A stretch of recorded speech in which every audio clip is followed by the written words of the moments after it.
Welcome to tech Bangla YouTube চ্যানেলে আপনাদের সকলকে শুভেচ্ছা ও অভিনন্দন। ভিউয়ার্স, আজকের ভিডিওতে আমরা শিখব কি করে পিডিএফ বানাবেন আপনারা।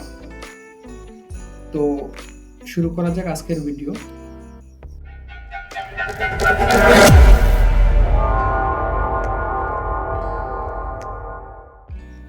তো বন্ধুরা, সবার প্রথম ক্রোম ব্রাউজারে যেতে হবে। যাওয়ার পর লিখবে জেপিজি টু পিডিএফ। লেখার পর এরকম একটা ইন্টারফেস চলে আসবে। এখানটায় কি লিখতে হবে? কনভার্ট জেপিজি টু পিডিএফ, এই অপশানে ক্লিক করতে হবে। করার পর এরকম একটা অপশান চলে আসবে, সিলেক্ট জেপিজি ইমেজ।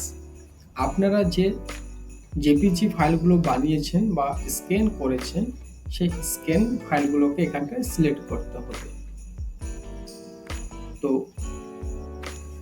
তো বন্ধু, আমি 3টা ফর্ম সিলেক্ট করে নিয়েছি। আপনারা আপনাদের প্রয়োজন মতো আপনারা সিলেক্ট করবেন।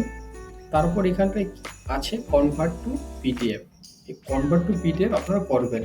করার আগে আপনাদের যে জেপিজি বা পিডিএফটা যেরকম হবে, এখানে ল্যান্ডস্কেপ আছে, এখানটা পোর্ট্রেট আছে এবং এখানে সাইজ আছে।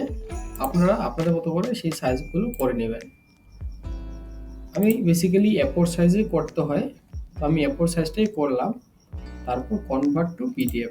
দেখুন বন্ধুরা, ডাউনলোড পিডিএফ দেখাচ্ছে। আমার পিডিএফ কিন্তু হয়ে গেছে। তো চলো তোমাদেরকে দেখাচ্ছি ডাউনলোড করে। তো ডাউনলোড করার জন্য এখানটা ডাউনলোড টু পিডিএফ করতে হবে।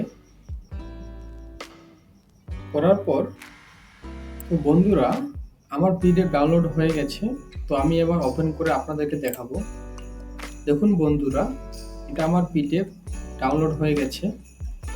তো আপনারা এইভাবে পিডিএফ বানাতে পারেন। যদি ভালো লাগে চ্যানেলটিকে সাবস্ক্রাইব এবং লাইক করতে একদমই ভুলবেন না। দেখা হচ্ছে নতুন কোনো ভিডিওতে।